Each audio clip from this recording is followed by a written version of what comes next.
there, Art Squad. It's good to see you guys again. So today we talked about drawing different elements. We were asked to demonstrate how to draw fire. So working from reference, we did a few fire sketches.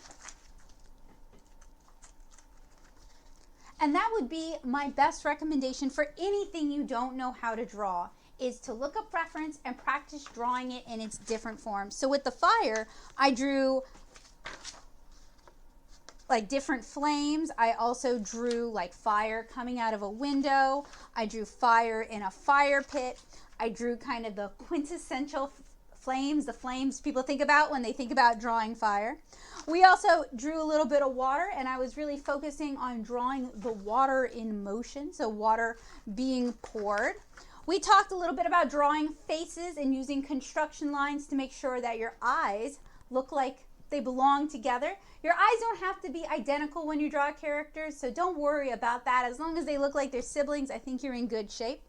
And we also drew some icicles, and we definitely nerded out talking about anime and manga. So next Art Squad is May 6th. I look forward to seeing you guys then. That's going to be another Hangout and Chill Art Squad. So make sure you have your pencils and your sketchbooks ready. And we'll see you guys then. Hopefully by then we'll have some exciting news about this summer. Bye guys!